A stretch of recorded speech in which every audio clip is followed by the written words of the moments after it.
बिस्मिल्लाहिर्रहमानिर्रहीम रब्बि इश्रह ली सदरी व यस्सिर ली अमरी वहलुल उक़दतम मिन लिसानी यफ़क़हू क़ौली। My name is Dr. Muazzam Manzoor. Medicine is my profession and teaching is my passion. आज का जो हमारा वेबिनार है ये एक बहुत ही खास टॉपिक के बारे में है. Like this is first time I'm going to deliver such a webinar. तो इससे पहले कि हम कन्वेंशनली अपने डिस्कशन को स्टार्ट करें, I would like to officially welcome all of you to this webinar Approaches for Better MCQ Solving. अब बेहतर तरीके से आप लोग MCQs को कैसे सॉल्व कर सकते हो, हम इस चीज को इन डेप्थ डिस्कस करते हैं. तो इसके अंदर आप देखो, remember how you approach MCQs while sitting in the examination hall will create big difference to your score. So attempt MCQs wisely. बिल्कुल ऐसे जैसे टाइम आप किस तरह गुजारते हो वहां पे, अगर आप वाइजली टाइम को स्पेंड करते हो एग्जाम रूम में, आपका स्कोर इंप्रूव होगा ना. इसी तरीके से अगर आप अक्लमंदी के साथ MCQs को हाथ डालते हो, उनको अप्रोच करते हो, इससे भी आपका स्कोर इंप्रूव होगा. दिस इज वेरी इंपॉर्टेंट है. अब किस तरीके से या किन अप्रोचेस को यूज करके आप लोगों ने MCQs को अटेम्प्ट करना है, ये भी मैं आपके सामने यहाँ पे प्रेजेंट कर रहा हूँ. सो यू सीन हियर, इसमें हमारे पास है approach number 1, be prepared to read fast and think on your own feet. अपने दिमाग से ये चीज बिल्कुल निकाल दो कि आपने किसी से भी किसी किस्म की मदद लेनी है. ठीक, बस आप ये सोचो कि आपने बहुत तेज सोचना है और अपने बलबूते के ऊपर पूरा पेपर अटेम्प्ट करना है. ये चीज you have to make this thing sure कि आपने अपने बलबूते पे सारा पेपर अटेम्प्ट करना है. राइट. सो एक तो पहली अप्रोच ये है, जैसे ही आप किसी सोच में आओगे ना कि कोई और से मैं हेल्प ले लूंगा, साथ ही आपकी अपनी जो ब्रेन वर्किंग है वो मे बी 30-40% रिड्यूस हो जाएगी. और ये हम कभी भी नहीं चाहते when we are sitting in the exam room कि हम अपनी ब्रेन की वर्किंग को कॉम्प्रोमाइज कर बैठे. राइट. सो इसके लिए I want you to be prepared to read fast and think on your own feet. Right. उसके बाद फिर नेक्स्ट अप्रोच नंबर 2 क्या है, always have a backup plan. अब आप सोच रहे होंगे यार ये बैकअप प्लान कौन सा वाला है, इस प्लान के बारे में तो हमने कभी सुना ही नहीं है. राइट. बैकअप प्लान से मुराद ये है कि एक मुश्किल सवाल को अटेम्प्ट करने के लिए आप कई तरीके इस्तेमाल कर सकते हैं. ठीक है. अब इसमें देखिए कि अब एग्जाम में जो सिनारियोज हो सकते हैं क्वेश्चंस को अटेम्प्ट करने के हवाले से, वो कई तरीके के सिनारियोज हो सकते हैं. वो कौन कौन से सिनारियोज हो सकते हैं? लाइक सिनारियो नंबर 1 ये है, आपने स्टेटमेंट पढ़ी, you read the statement, you understand it. आपने स्टेटमेंट पढ़ी, आपने उसको समझ लिया, समझ के आप सोचते हो, आपको ऑप्शंस देखे बगैर आपके दिमाग में उसका जवाब आ जाता है. सिर्फ आप क्या करोगे, आप ABCD में से सही जवाब ढूंढोगे और पिक कर दोगे. इस तरीके से अगर आपके दिमाग में किसी भी सवाल का जवाब आया होगा ना, आपके दिमाग में जवाब आया, आप ऑप्शन देखे बगैर, और वो आपको ऑप्शन में मिल भी गया, तो 99% चांस ये है कि आपका वो सवाल सही हो जाएगा. ये था आपके पास प्लान ए. अब ये पहली सिचुएशन मैंने आपको बता दी. अब दूसरी सिचुएशन क्या है, आपने स्टेटमेंट पढ़ी लेकिन आपको समझ नहीं आई. You read the statement but you did not understand it. आपको समझ नहीं आई स्टेटमेंट में हुआ क्या. Then you will read the options and read the statement. Options जो कि मुमकिन जवाब है ना, जब एक सवाल के साथ मैं मुमकिन जवाब भी दे रहा हूं, तो अगर सवाल की समझ नहीं आई तो मुमकिन जवाब की मदद से भी तो समझ आ सकती है ना. ठीक है. सो आप लोग क्या करोगे, आप लोग स्टेटमेंट पढ़ोगे, नहीं समझ आई, ऑप्शंस पढ़ोगे, फिर दोबारा स्टेटमेंट पढ़ोगे, और इससे आपको जो जवाब वो स्टेटमेंट समझ में आ जाएगी. अगर आपको वो क्वेश्चन ऑफ कोर्स आता है तो फिर आप उस तरह से उसको सॉल्व करके क्वेश्चन को आंसर को पिक कर लोगे. ये आपके पास हो गया प्लान बी. अब थर्ड सिचुएशन क्या है. अब फर्स्ट करो कि आपने जनाब स्टेटमेंट पढ़ी, आपको उसकी भी समझ नहीं आई, आपने ऑप्शन पढ़े, आपको उनकी भी समझ नहीं आई. लाइक आपको पता नहीं चल रहा है ये क्या पूछ रहा है, कहां से पूछ रहा है, क्यों पूछ रहा है. Right. So this is a situation है कि अब आप क्या कर सकते हो. ऑफ कोर्स अब जो है, या अब आप लोग यहाँ पे प्लान सी के अंदर क्या कर सकते हो, आप लोग क्वेश्चन को बैक सॉल्व कर सकते हो. क्वेश्चन को बैक सॉल्व करने से क्या मुराद है, अब आप इस तरह से सोचो कि हर ऑप्शन जो है वो स्टेटमेंट है, और जो स्टेटमेंट है वो एक पक्का ऑप्शन है. राइट. तो हर ऑप्शन की मदद से स्टेटमेंट को सॉल्व करने की कोशिश करो. ऑप्शन को सॉल्व करो और स्टेटमेंट तक पहुंचो. इसको हम कहते हैं बैक सॉल्व स्ट्रेटजी. खासतौर पे मैथ्स और फिजिक्स के अंदर ज्यादा अच्छे तरीके से इंप्लीमेंट होती है, इवन केमिस्ट्री में भी न्यूमेरिक कैलकुलेशन में ज्यादा अच्छे तरीके से यूज होती है। इसको हम बोलते हैं back solve strategy.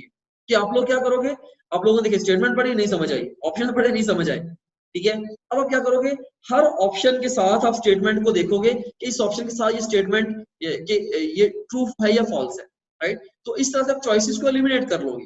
May be अगर आपने 4 ऑप्शन है ए बी सी डी, आपने ए और डी 2 ऑप्शंस को एलिमिनेट कर लिया और बी और सी में से पिक करना है, आपने अपने क्वेश्चंस के सही होने के जो चांसेस हैं वो आपने 50% इंक्रीज कर लिया, ठीक है। अगर आप जितने ज्यादा चॉइसेस एलिमिनेट कर लोगे, ठीक है, जितने चॉइस, जैसे देखो ना एक क्वेश्चन के 4 ऑप्शंस हैं, आप तुक्का लगाओगे आपके क्वेश्चन की ठीक होने की प्रोबेबिलिटी कितनी है, 25%। लेकिन अगर आप एक ऑप्शन को भी अंदर से खत्म कर दो तो आपकी जो प्रोबेबिलिटी है वो इंक्रीज हो जाएगी, अब 33% हो जाएगी अगर 3 ऑप्शन में से आपने चूज करना है। अगर आपने 2 ऑप्शन में से चूज करना है, अब आपके क्वेश्चन की सही होने की जो प्रोबेबिलिटी है वो 50% हो जाएगी, एंड सो ऑन, राइट। सो आप चॉइसेस को एलिमिनेट करके अब इसके जरिए भी आंसर तक पहुंच सकते हो। अब भी अगर आपसे सवाल अटेम्प्ट नहीं हो रहा, अब भी अगर आपसे पेपर अटेम्प्ट नहीं हुआ, अब क्या करना है आप लोगों ने, अब मुझे आप बताओ कि क्या आप सवाल को अनअटेम्प्टेड छोड़ोगे या आप गैस लगाओगे, ये मैं पूछना चाहता हूँ। मैं यहाँ पे थोड़ा सा पॉज लेता हूँ, आप मुझे ये व्हाट्सएप नंबर जो नीचे बॉटम में गिवन है, अगर हो सके आप मुझे इसका जवाब बताओ, फिर मैं आपको इसका बताऊंगा कि सही तरीका कर क्या है इसका। कि अगर प्लान ए भी फेल, बी भी फेल, सी भी फेल, अब प्लान डी पे आ गए हो, तो क्या आप एजुकेटेड गैस लगाओगे या आप जो है वो इस क्वेश्चन को आंसर छोड़ दोगे। तो इस बच्चे ने कहा जी, उमर बोल रहा है, उमर कह रहा है कि जी हम गैस करेंगे, कोर्स वेरी गुड, ठीक है। तो ये भी बच्चे ने कहा कि एक बच्चे ने लिखा है कि जी अनअटेम्प्टेड छोड़ देंगे। अनअटेम्प्टेड छोड़ना मैं कभी भी रिकमेंड नहीं करूंगा, कभी भी रिकमेंड नहीं करूंगा, ठीक है। अब देखो, अगर आपके दिमाग में है ना कि नेगेटिव मार्किंग है, यस, बहुत सारे बच्चों के दिमाग में ना ये एक, अभी आपका बच्चे नाम क्या है जो नेगेटिव मार्किंग का जिक्र कर रही है बच्ची, आप मुझे अपना नाम भी बताओ, मैं आपको जरा ज्यादा क्लियरली इसको एक्सप्लेन करूंगा, राइट। जी हमना, आप कहाँ से बात कर रही हो हमना? ये कह रही है कि नेगेटिव मार्किंग की वजह से अनअटेम्प्टेड छोड़ देंगे, हम ना कह रही है कि नेगेटिव मार्किंग वजह से अनअटेम्प्टेड छोड़ देंगे। Okay, now let's play the stats here. मैं आपका ये कॉन्सेप्ट आज क्लियर करूंगा। जस्ट इमेजिन करो कि आपके पास 4 एमसीक्यूज हैं और चारों एमसीक्यूज ऐसे हैं जो कि वेरी वेरी डिफिकल्ट है, जो वेरी वेरी डिफिकल्ट है। वेरी डिफिकल्ट से मुराद क्या है कि चारों क्वेश्चंस के चारों ऑप्शंस आपके कंफ्यूज है, आपको कोई पता नहीं इनमें से कौन सा चूज करना है, वेरी डिफिकल्ट है। तो एक क्वेश्चन के ठीक होने की प्रोबेबिलिटी आपकी कितनी है? 25%। इसका मतलब ये हुआ कि अगर आप प्रोबेबिलिटी के जरिए देखो तो 4 में से आपके जो 3 सवाल हैं ये गलत होंगे, यानी कि आप सिंपली आप रैंडमली चारों को सी लगा दो, से just for sake of discussion में कह रहा हूँ, लगाना नहीं है, just for sake of discussion में कह रहा हूँ, आप चारों को सी लगा दो। तो चांसेस ये है, प्रोबेबिलिटी ये है, आपके 3 सवाल गलत होंगे और एक सवाल जो आपका वो सही हो जाएगा। अब देखो, अगर चारों सवाल आप खाली छोड़ दें, अब चारों सवाल अगर आप खाली छोड़ दें तो आपके जो मार्क्स हैं वो टोटल में से 16 माइनस होने थे, ठीक है। अगर आपके 3 गलत हो गए, एक सही हो गया, एक जो सही हुआ इसके आपको नंबर मिले कितने? 4। तो 3 गलत हुए, माइनस कितने हुए? 3। तो नेट स्कोर आपका 1। देखिए फिर भी आपका 1 नंबर बढ़ गया, ठीक है। अगर आपने चारों का रैंडम तुक्का भी लगा दिया, चारों का सी भी लगा दिया, चांसेस क्या है आपका स्टिल आपके स्कोर में भले 1 नंबर ऐड हो, लेकिन ऐड हो। लेकिन अगर फर्ज करो कि आप मेरी बताई हुई टेक्निक्स अप्लाई करते हो, आप हर क्वेश्चन के अंदर से एक एक ऑप्शन एलिमिनेट कर लो, आपके चांसेस ये हैं कि आपके 2 सवाल ठीक हो जाएंगे। सो 2 क्वेश्चंस भी ठीक हो सकते हैं, राइट। और अगर आप गेसिंग टेक्निक्स को भी साथ यूज करो, इवन 2 से 3 सवाल आप ठीक कर सकते हो जो कि आपको बिल्कुल नहीं आते। तो अगर आपने 1 से 2 सवाल भी फर्ज करें आपने ठीक कर लिए, तो खाली छोड़ने से ये 1000 दर्जे बेहतर है, ठीक है। Do you agree? सो आप लोगों ने नेगेटिव मार्किंग से डरना बिल्कुल भी नहीं है। नेगेटिव मार्किंग इतना ज्यादा डैमेज नहीं करती जितना सवालों को अनअटेम्प्टेड छोड़ना डैमेज करता। अगर आपने 5 सवाल छोड़ दिया अनअटेम्प्टेड, तो देखिए अब आपकी जो मार्किंग होनी है वो 380 में से होनी, 380 में से आपके नंबर आने हैं वो आने हैं। अगर आपने 5 क्वेश्चन को अनअटेम्प्टेड छोड़ दिया, इससे 1000 दर्जे बेहतर है कि आप सारे क्वेश्चन को अटेम्प्ट करो, सारे पेपर को अटेम्प्ट करो, ताकि पूरे 400 नंबरों में से आपकी मार्किंग हो, ठीक है। ओके, सो प्लान डी क्या है? गेसिंग, आप लोगों ने गेस करना है।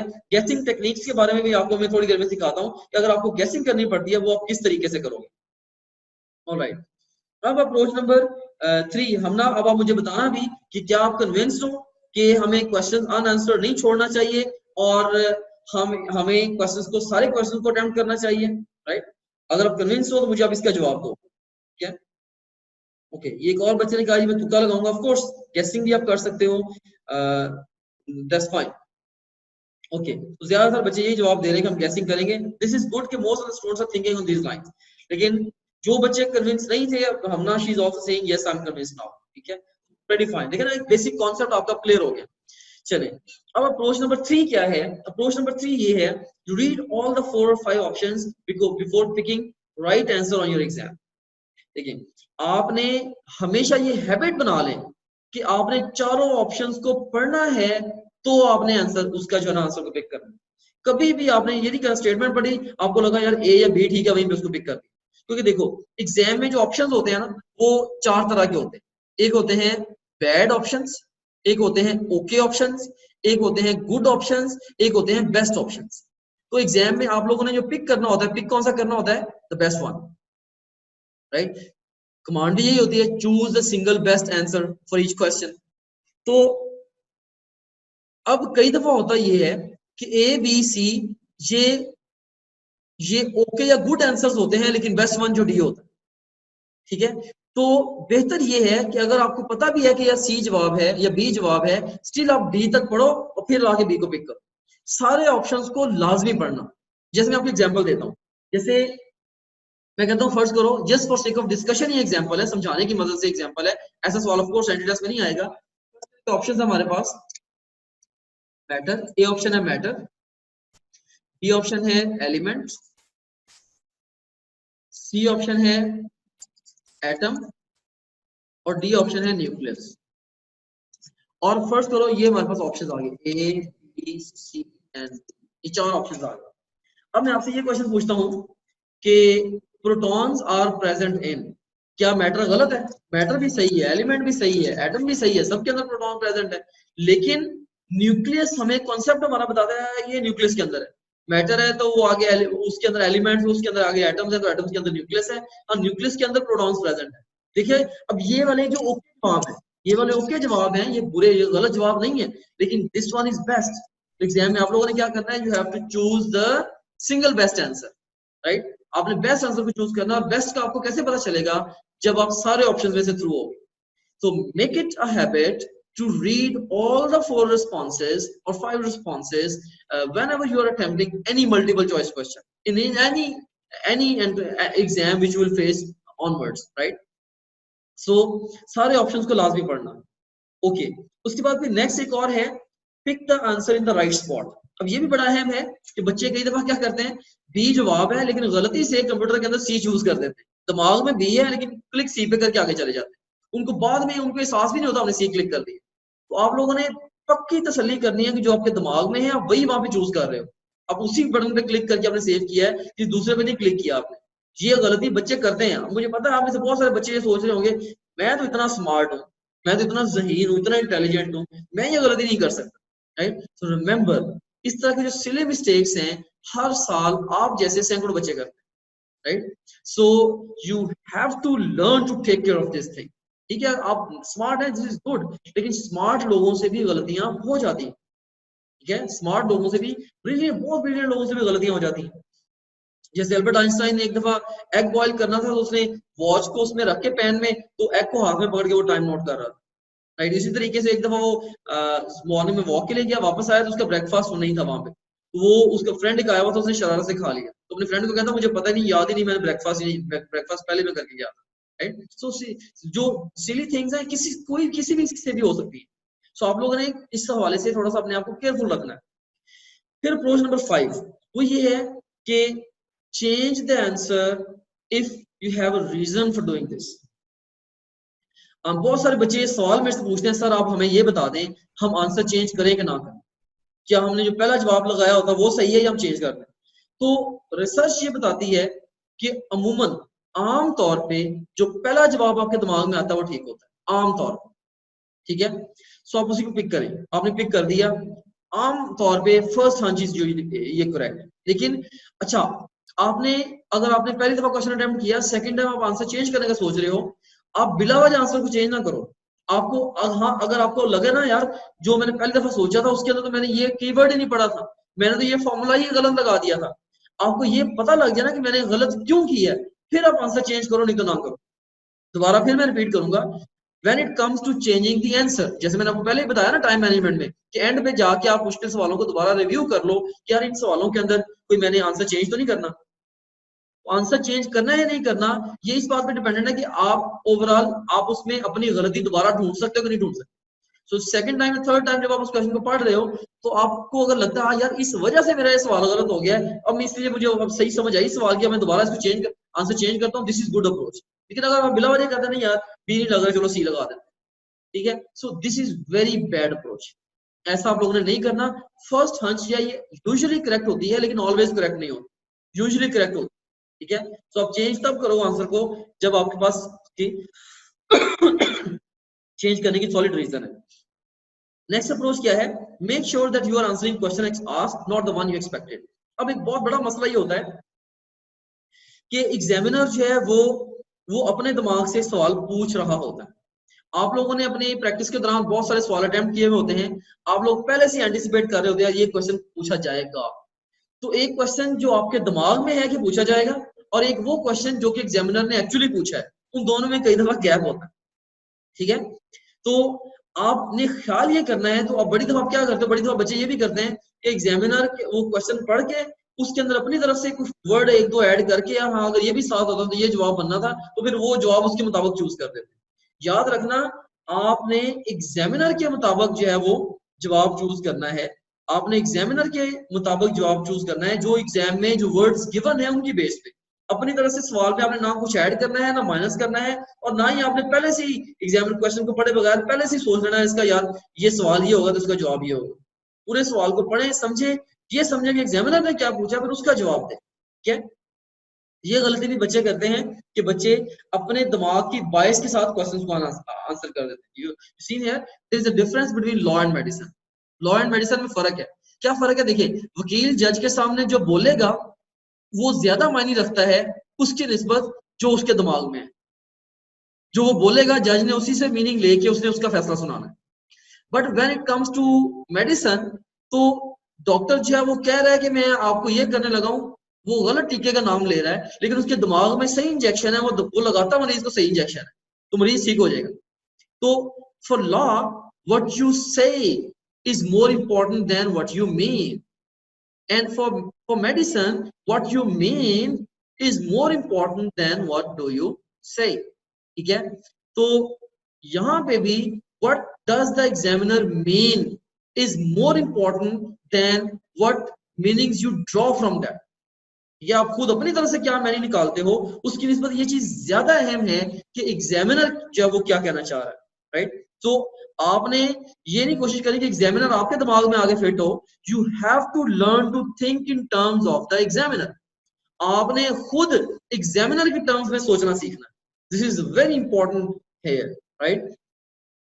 उसके बाद नेक्स्ट अप्रोच नंबर 7 क्या है, inform the authorities immediately if there is any problem in any question leading to no choice. अब सवाल है, स्टेटमेंट है जी और नीचे ऑप्शंस हैं, एक ऑप्शन है नहीं, इसमें 3 ऑप्शंस हैं, राइट। या कोई भी अगर मसला आता है, किसी भी किस्म का कोई मसला है जिससे आपको लगता है कि यार इससे जो है मेरा जो सवाल है वो मैं अटेम्प्ट नहीं कर पा रहा, आप हैंड रेज करो वहां पे, जो भी इन्विजिलेटर उसको बताओ भाई ये मेरा मसला, मैंने क्या करना है।